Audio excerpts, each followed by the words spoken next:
Então, vamos fazer agora a nossa oração.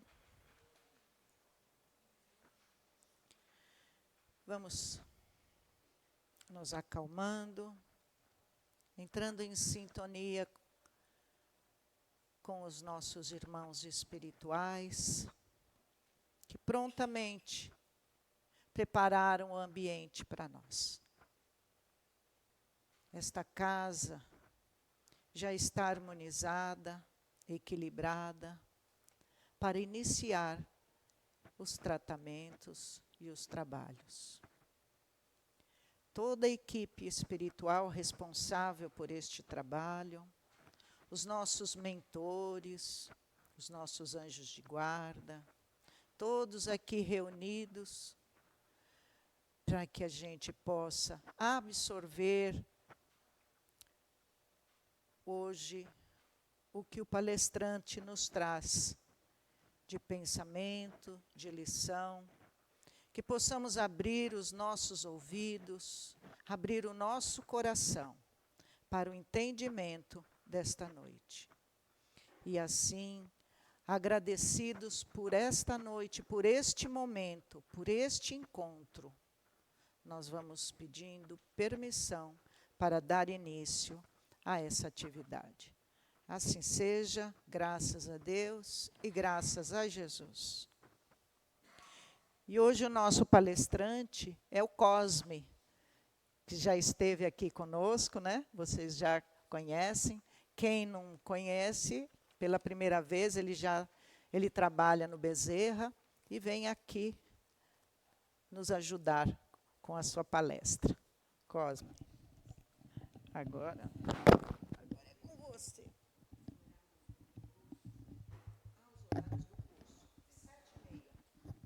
Amanhã, 7h30, tá? Das 7h30 às 9h30.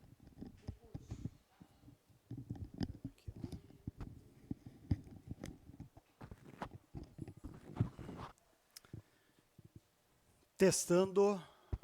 1, 2, 3, teste. Pessoal, muito boa noite. Vou me adaptar com isso aqui. Meu nome é Cosme e eu gosto muito de vir aqui, tem um carinho especial, a gente sempre externa isso, né? E a primeira palestra do ano aqui que eu estou aqui com vocês, tá? E como é a primeira palestra, é o início do ano, acho que é tempo da gente falar, né, de planejamento de vida, né, a gente sempre faz isso no início do ano, né? Afinal, já acabou o carnaval, né? Então, que tal a gente planejar a nossa reforma íntima, né, que requer planejamento. Mas, quando a gente fala de planejamento, a gente não pode perder de vista que aquilo que eu estou planejando pode impactar a vida das pessoas. Né? O plano é íntimo, é meu, mas impacta na vida das pessoas uma razão natural, porque nós vivemos em sociedade. Né? E que bom, é graças a essa nossa convivência que a gente vai aprendendo e vai evoluindo. Mas essa convivência nossa em sociedade tem um regramento. A gente vive aqui juntos mediante algumas regras, né? Mediante algumas leis. E nós vamos hoje falar de leis.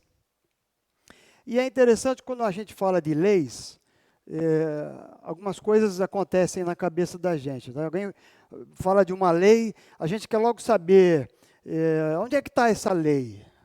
Onde está escrita? Né? Qual é o artigo? Qual é o inciso?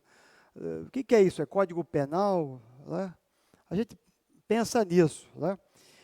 Estas leis humanas também têm algumas características que nós sabemos. Elas mudam. Elas mudam de acordo com o tempo, de acordo com a região, com o local, de acordo com a cultura das pessoas. Tá? É possível que uma lei que nos permita alguma coisa aqui no Brasil seja proibido lá no Oriente Médio, por exemplo, ou ao contrário, alguma coisa que seja proibida lá nos Estados Unidos, na Europa, aqui pode ser permitido.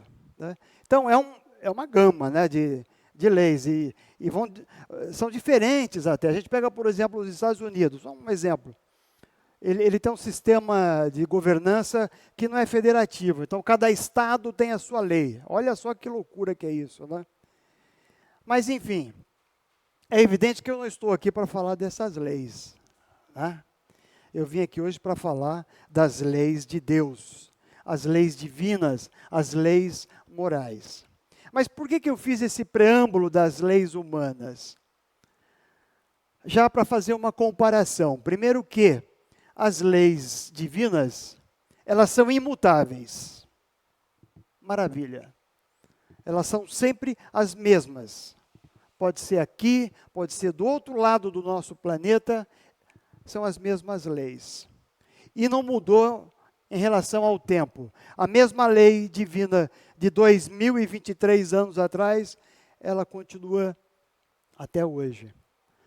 E por que ela não muda? Porque são leis perfeitas. E por que são perfeitas? Porque são criadas por Deus, né? Deus, quando criou o mundo, não foi assim por um acaso. Ele tinha um propósito, né? E nesse propósito dele era transmitir essas leis morais para nós, né? E essas leis nós encontramos no livro dos Espíritos, que eu até trouxe aqui, um livro de 1019 perguntas e respostas, né? É bem interessante isso. Quando a gente fala, né, que Kardec codificou, é bacana, né? Ele pegou todas essas respostas e foi catalogando por temas, né? Às vezes tem pessoa que imagina que as perguntas foram nessas ordens, né? Mas não, olha o trabalho que o grande Kardec teve. Então, por temas, dividiu por partes, capítulos, e estas leis estão na terceira parte do Livro dos Espíritos. Sugiro, quem não conheceu ainda, dá uma estudada. Vê essas perguntas que estão lá, né? E tem perguntas assim, por exemplo, tem duas que eu gosto muito quando fala das leis divinas. Kardec pergunta assim, né? O que difere o bem do mal? Os espíritos respondem, bom, quando você pratica o bem, você está próximo das leis de Deus. Quando você pratica o mal, você está se afastando dela. Acabou, né? Tranquilo. Mas Kardec, ainda insatisfeito, pergunta assim, mas aonde está escrito essas leis? Né?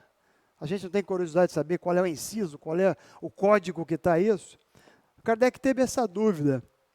E a espiritualidade responde o seguinte, na consciência do homem. Ou seja, essa lei está na nossa consciência, né? A gente sabe o que é certo, o que é errado. Às vezes isso pode estar um pouco adormecido na nossa cabeça, mas essas leis vêm da nossa consciência, né?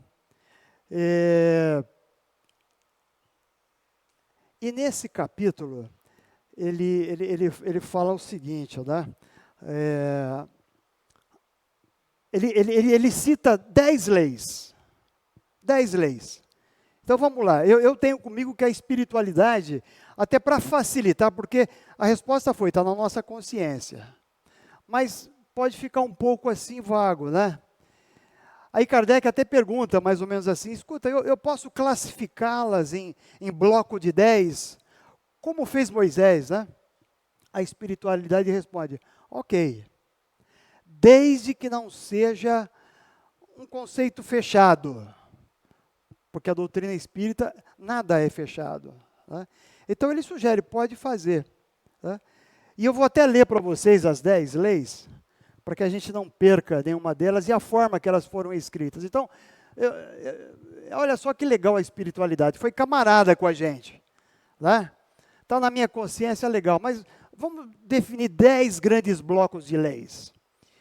E são elas. Primeira lei da adoração. Inclusive essa lei nós vamos abordar hoje, mais adiante. A primeira lei, adoração.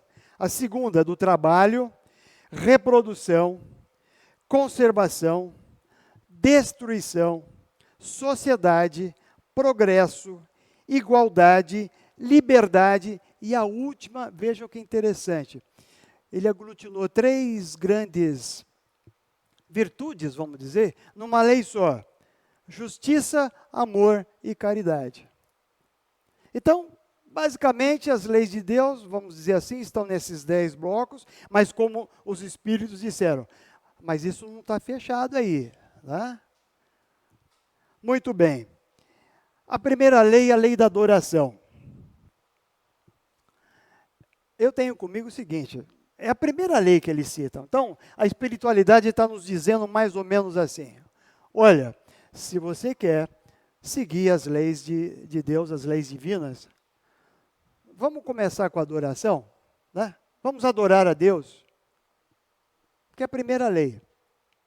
Mas nós podemos ser levados a um falso raciocínio de que nessa coisa de adorar a Deus, que Deus é uma figura arrogante, que Deus é uma figura autoritária. Pô, vocês têm que me adorar, primeiro de tudo. Mas não é assim. E o próprio livro dos Espíritos nos orienta. O que é essa adoração que a espiritualidade está querendo mostrar para nós? É o fato de nós elevarmos o nosso pensamento a Deus. É nós pensarmos em Deus. Essa adoração que ele está dizendo. A gente pensar em Deus. Né? Mas e aí, né? Se eu perguntar, todo mundo vai falar: não, eu penso em Deus, estou sempre pensando em Deus. Eu tenho comigo que a relação nossa com Deus é mais de súplica, né, de sacrifício. Eu brinco dizer que nós somos pedintes, e Deus é o nosso grande doador. Né? Deus é o nosso grande doador.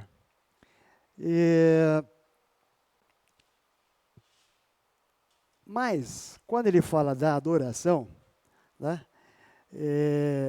e aí, como é que a gente faz para adorar a Deus? Nessa vida conturbada que a gente leva, a gente tem responsabilidades no trabalho, na comunidade, com a família, né? E aí, como é que eu faço para focar em Deus? E a espiritualidade nos dá um passo a passo também, no livro dos Espíritos. Nos dá um passo a passo. Tá? O primeiro passo que eles nos sugerem é a fé.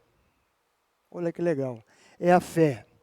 Mas não é aquela fé submissa. Não é aquela fé que a gente não entende por que está tendo aquele sentimento. Não. Né? Inclusive a doutrina espírita nos sugere, e eu acho bacana a forma que é montada a frase, né? Uma fé raciocinada. É essa fé raciocinada que a espiritualidade está dizendo que nós temos que ter. Essa fé raciocinada é o veículo que vai nos levar a Deus. É o carro-chefe. Mas, como disse, não é uma fé cega, né? Por que raciocinada? Porque é aquela fé que nos mostra de forma clara e lógica que nós viemos de um plano maior que esse, que nós estamos aqui para conhecer as leis morais, as leis de Deus e aplicá-las acima de tudo. Mas, se não der tempo, se eu for um repetente, né, e eu tiver que voltar para o meu plano divino, Deus é tão misericordioso que vai nos dar outra oportunidade, através da reencarnação, da gente estar voltando aqui e conhecer essas leis. E vai conhecendo cada uma destas leis divinas. Então, esse é o carro-chefe para a gente chegar. A fé. Né? Mas alguém pode ainda falar assim: mas Cosme, ainda estou dentro desse veículo, mas como é que eu chego? Nessa parte 3 do Livro dos Espíritos, que fala das leis, ele fala de um negócio legal, sobre a prece. Leiam, eles dedicam uma parte interessante sobre a prece. Ou seja, a fé é o veículo, o caminho é a prece. A fé, repito, é o veículo, e o caminho para chegar a Deus é a prece. Olha que legal que é isso, a prece. E lá tem várias perguntas, né? Tipo assim, Kardec pergunta, e aí, qualquer prece está servindo? Posso fazer? Legal, pode fazer. Deus escuta todas as preces? Sim, escuta. Tá? Ah, mas eu posso ler uma prece? Às vezes a pessoa tem dificuldade, né? Inclusive, recomendo o outro livro de Kardec, o Evangelho segundo o Espiritismo. No final dele tem exemplos de prece. Muito legal. Mas Kardec pergunta, né? E aí, pode? Pode. Está valendo tudo. Nada é proibido. Mas aí a espiritualidade vem e diz o seguinte: desde que haja sentimento. Vou repetir essa palavra algumas vezes. Então, posso fazer qualquer prece, ler, desde que tenha sentimento. Legal, né? Aí alguém pode falar, mas, poxa, a gente tem informação também de que Deus nos conhece, né? Deus sabe o que eu preciso, então por que eu tenho que fazer a prece? Olha que legal que é isso. Tá? Através da prece, Deus nos dá a oportunidade de, através do nosso esforço, do nosso trabalho, ir se desenvolvendo diante dessas leis naturais. Porque senão, todo mundo ia nascer bonitinho, perfeito, etc. Tá? Então, olha que legal, a prece. E ele fala nesse capítulo um negócio bem bacana. Ele fala de fatores externos da prece. Fatores externos da prece. Eu já estudei esse livro dos Espíritos algumas vezes.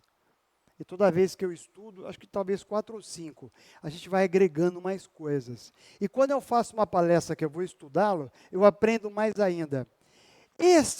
Essa parte dos fatores externos da prece, eu confesso a vocês que todas as vezes que eu estudava, passava assim, sabe, desapercebido.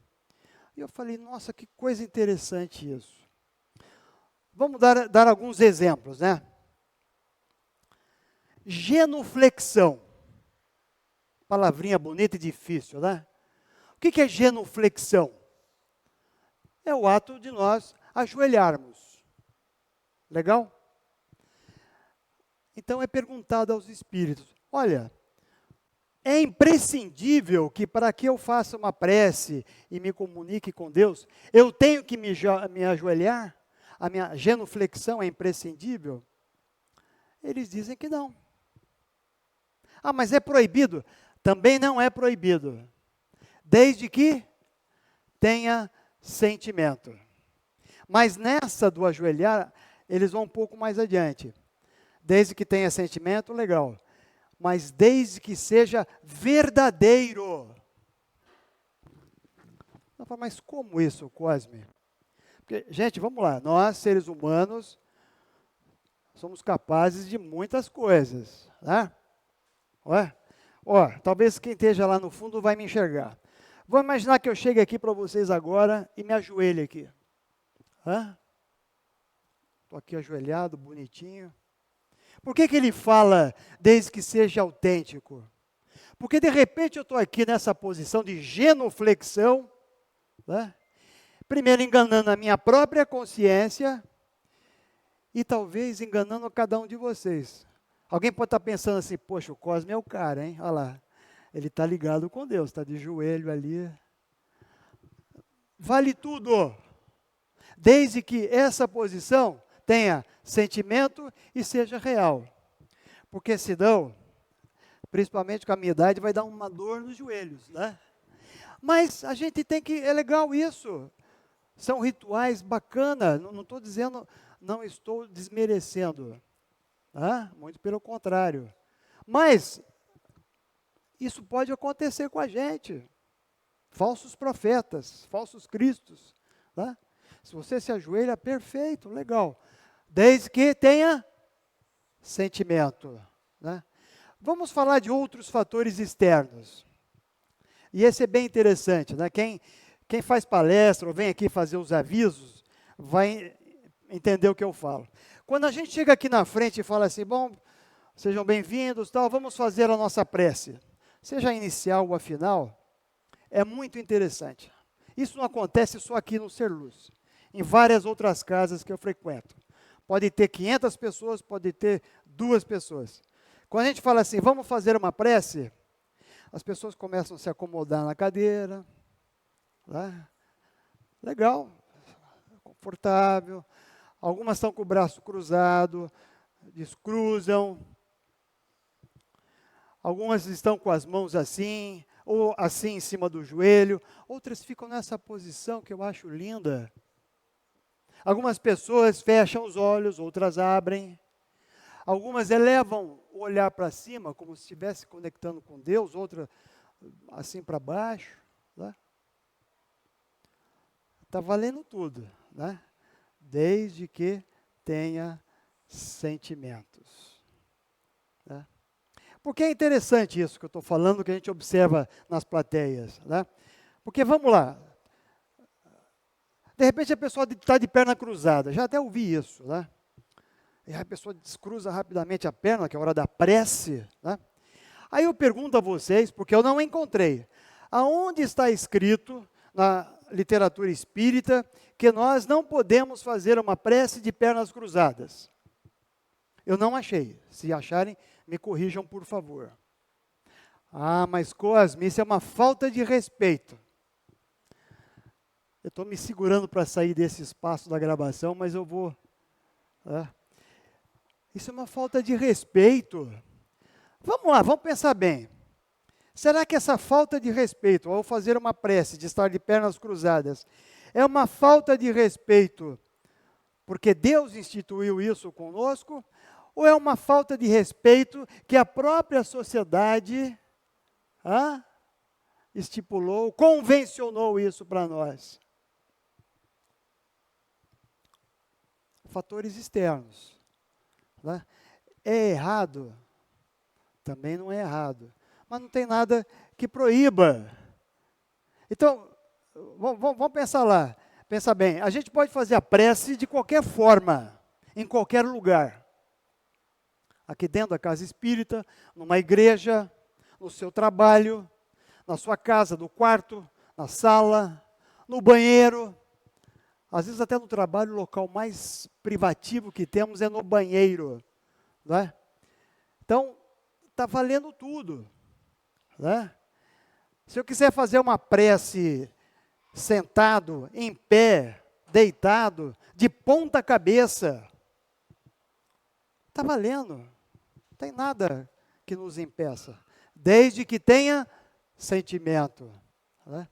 E quando eu falei dos locais, né, privativos, né, o banheiro, por exemplo, eu achei por bem encaixar nessa palestra uma confissão minha com vocês, mas fique tranquilo que não é no banheiro. Não tem nada do Cosme no banheiro. É uma particularidade minha. Eu gosto de correr. Eu corro desde os 14, 15 anos de idade. E aqui continuo fazendo isso. Acordo cedo, de madrugada. Minha mulher diz que eu sou doido, mas eu adoro. Acordo 4h30, 5 horas da manhã e vou correr. Mas quando eu saio para correr, eu saio com o meu fone de ouvido, algo parecido com isso, com o meu MP4, e ouvindo, tenho 1.300 músicas que eu gosto. São fatores externos que eu estou tendo. Né? Mas eu me habituei a fazer o seguinte, meus irmãos e minhas irmãs.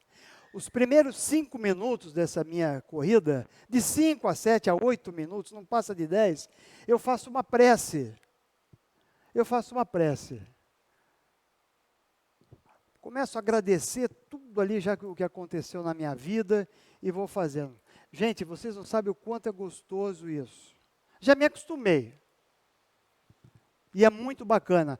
Mas eu estou tendo os fatores externos. A música, as pessoas que eu vou encontrando, os carros, o tempo. Né? Mas nada disso, muito menos a música, que só eu, e aquele ouvido, aquele fone de ouvido intraocular, né? aquilo não impede que eu faça. Posso estar escutando o que for lá, mas eu estou conseguindo me comunicar com Deus. Bom, quando a gente fala de adoração, tem uma coisa interessante também, a adoração. Quando a gente fala de adoração, nós temos uma tendência de adorar aquilo que nós gostamos. Quer ver? Uma tendência de nos tornar parecidos com aquilo que nós gostamos, é melhor. Já aconteceu, às vezes, alguém falar assim, poxa, você é tão amiga daquela pessoa que vocês são tão até parecidas. Às vezes acontece até com os casais. Tá? Não que essa aparência seja física, mas é o gesto, é a postura, é o timbre de voz, é o comportamento. É isso que faz ser parecido. Tá? Só que essa característica tem um efeito negativo também, e que a gente tem que falar. Por exemplo, o alcoolismo, o alcoólatra. Se entrar um alcoólatra na sala de um profissional de saúde, um assistente social, que cuide dessa patologia, essa pessoa vai dizer, olha, é um alcoólatra. Ela tem a aparência de um alcoólatra. E outras drogas ilícitas, porque a pessoa gosta tanto daquela droga, gosta tanto do álcool, que ela se torna parecida. Olha que loucura que é isso. Né? Então, vamos aproveitar o lado positivo dessa aparência. Vamos nos aproximar de Deus. Essa é a ideia da adoração. Para que nós nos tornemos divinos. E que nós podemos, vocês sabiam disso? Nós somos espíritos criados simples e ignorantes e que podemos chegar à perfeição. Podemos ser divinos. Nós fomos criados à semelhança de Deus. E a imagem. Eu posso me tornar um divino. Eu me lembro de Jesus Cristo, né? Certa vez, um apóstolo pergunta, Jesus, mas como que é Deus, né? Imagina 2000 anos atrás, a gente não vê Deus. Como que é Deus, mestre? Aí Jesus fala, mais ou menos assim, né? Mas, uma certa indignação, mas você olha para mim e não vê Deus? Até depois ele fala assim, né? Inclusive, eu e ele somos um só, o que causa muita dúvida em alguns segmentos religiosos. Não é crítica, mas é dúvidas. O que Jesus estava dizendo aí? Ele adora tanto as leis divinas, ele adora tanto o Pai, que ele se tornou um divino. Ele é a figura de Deus, na sua postura, no seu amor, no seu temperamento, na sua forma de ser. Então vamos aproveitar isso, vamos ser divino. Ué, não é? Agora, eu vou mudar um pouquinho só. A gente falou muito das leis, falando de Deus, né? Do nosso Pai Celestial. Vamos falar um pouquinho aqui dos nossos pais, papai e mamãe, responsáveis pela minha reencarnação aqui hoje. Pelos nossos pais terrestres. Por que eu quero só abrir isso aqui? Nós, quando éramos crianças, até uns 8 anos de idade, mais ou menos, nós tínhamos adoração pelos nossos pais. Não era assim? Nós adorávamos os nossos pais. Eles eram divinos para nós. O que eles nos diziam era sagrado, eram leis. E a gente até se perguntasse assim, o que você vai ser quando crescer? Muitos respondem ainda assim, né? Eu quero ser que nem o papai, eu quero ser que nem a mamãe. Então, vejam aí a responsabilidade, então, né, que nós, pais ou tutores, temos. É lógico que há de ter um regramento com essas crianças. E elas já sabem o que pode, o que não pode, se vai para o castigo ou não. Mas, acima de tudo, e elas nos consideram divino.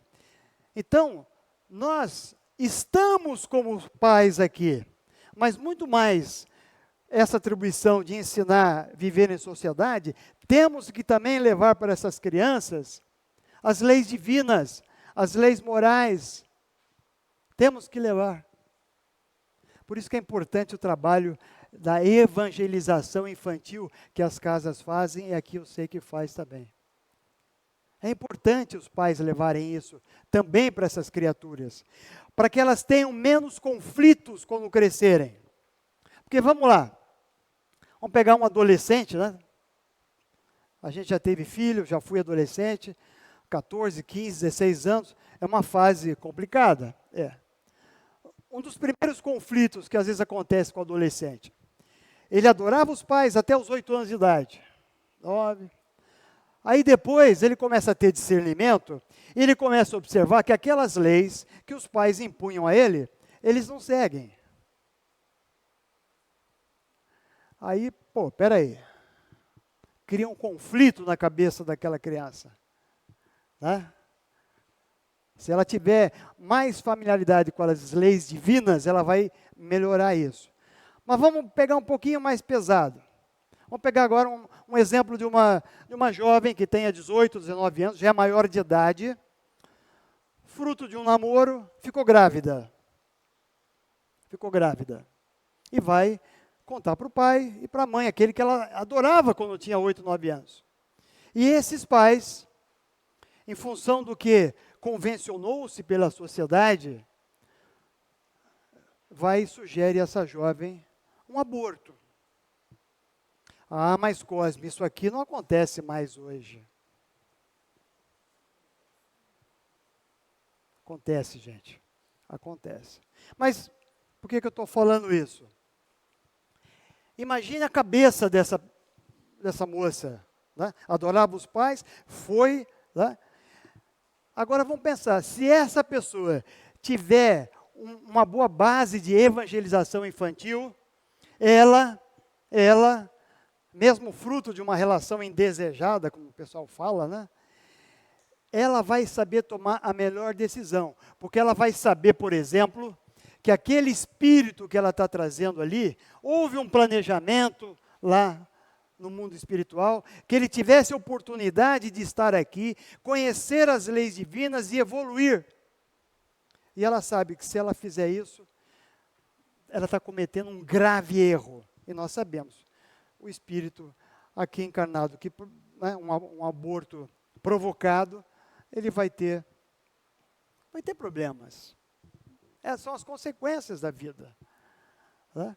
Mas ela vai minimizar esse conflito se tiver essa base. Então, vejam a responsabilidade que é nossa de passar para essas criaturas, né? Repito, além do regramento em sociedade, as leis divinas.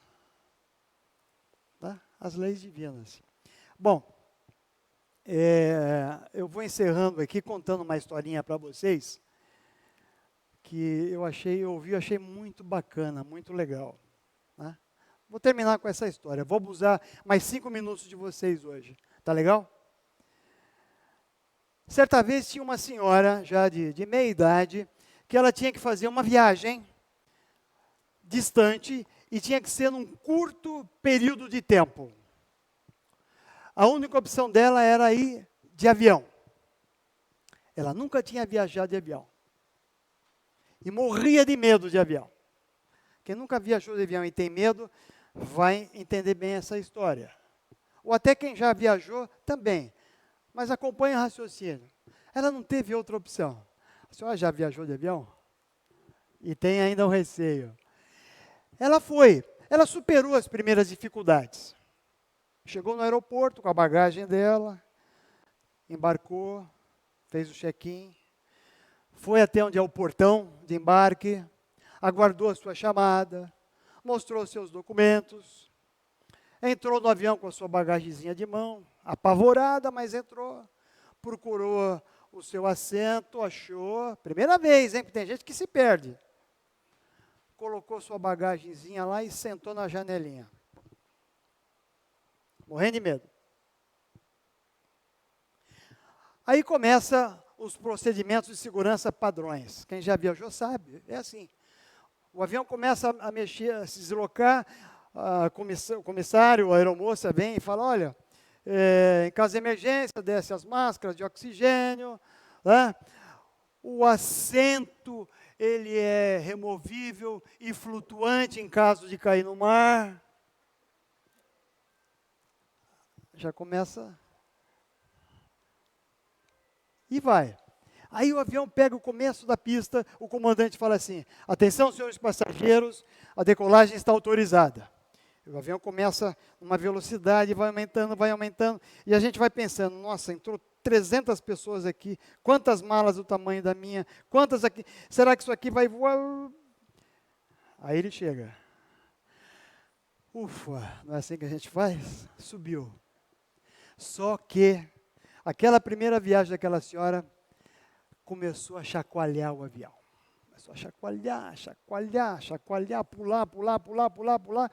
E aconteceu outra coisa normal, que o comandante, quem viajou sabe, muito tranquilamente, atenção senhores passageiros, aqui é o comandante, estamos passando por uma área de turbulência, mas vamos fazer o máximo para que não seja desconfortável e o mínimo possível, tá? Nessa turbulência. Peço que mantenham o cinto afivelado e sentados. Boa viagem. Ela riu, né? Ele fala, boa viagem. Aquela mulher começa a entrar em desespero. Ela começa a rezar. Tem uma história do Chico também que era assim, né? Oh, meu Senhor, vai cair. O Chico, aconteceu com o Chico isso, sabia? Chico viajando de avião. Ai, Senhor. Aí vem o espírito mentor dele, Emmanuel, e fala, Chico, que é isso? Se for morrer, que morra com tranquilidade, com fé. Mas a mulher estava berrando lá, meu Deus, o Senhor chegou minha hora, eu vou morrer. E o avião chacoalhando. De repente, essa senhora percebe que ao lado dela tem uma criança de 8, 9 anos de idade, lendo uma literatura, um livro infantil, e sorrindo. Está lá a menina, e o avião chacoalhando. E essa senhora olha para a criança e fala assim, escuta, minha jovem, você não está com medo? Ela falou, não.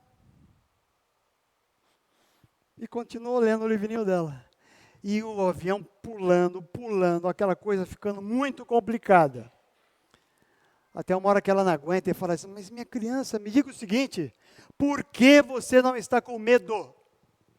A criança vira e fala assim, aí ela fecha o livro, e fala assim, olha, eu não estou com medo, porque o piloto, o comandante desse navio, desse avião, é o meu pai. Isso até aliviou um pouco a situação daquela senhora. Né? Ela confia no pai. Então aqui que eu vou encerrando já de vez o nosso bate-papo, com essa historinha dizendo o quê? Nós, no nosso dia a dia, nessa de nós seguirmos as leis divinas, de seguirmos as leis morais, muitas vezes nós passamos por turbulências, seja qual for, saúde, perda, dinheiro, passamos por turbulência. E aí é o momento de nós ficarmos tranquilos, porque o grande piloto, o grande comandante dessa aeronave chamada Universo é Deus. É o meu, é o seu, é o nosso Pai. Ok, gente? Muito obrigado. Um beijo no coração de vocês. Tchau.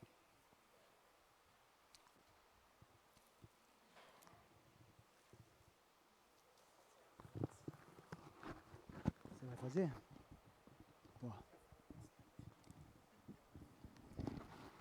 Se quiser, se quiser, pode ter falado, mas não tem problema.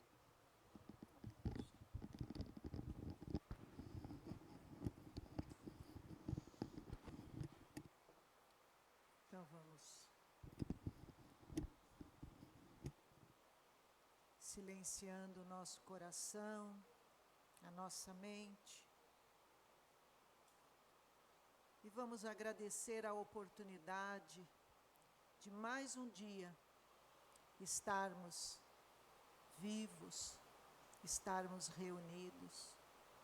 Agradecer a Deus pela infinita bondade que nos rodeia, através da nossa casa, do nosso lar, dos nossos entes queridos, de tudo que nós temos.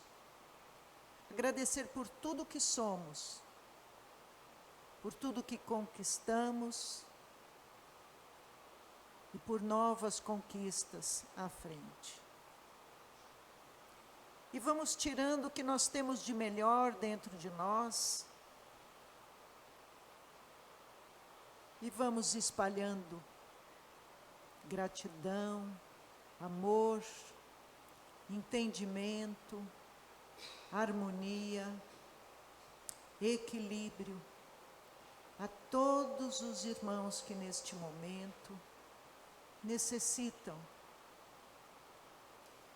É uma vibração de carinho a todos os hospitais, a todos aqueles que estão doentes em suas casas,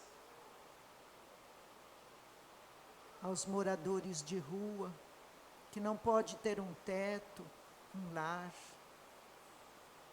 a todas as crianças órfãs de pais vivos. Vibramos pelas crianças que se perdem na vida, no mundo, vibrando pelos adolescentes. Vamos vibrando por todos aqueles que não conhecem o Teu nome, Senhor. Vamos ainda uma vibração para todos aqueles que não puderam estar aqui esta noite, podendo receber a luz que vem do alto. E vamos ainda lembrar de nossos lares, que lá deixamos pessoas queridas e que esta luz e esta vibração chegue até eles, trazendo o equilíbrio, a paz, a serenidade, o equilíbrio mental e espiritual. E assim, nós vamos terminando esta parte dos trabalhos, esperando ainda a espiritualidade responsável pelo passe, que possamos neste momento nos interiorizar para receber as benesses que vêm do alto. Assim seja, graças a Deus e graças a Jesus.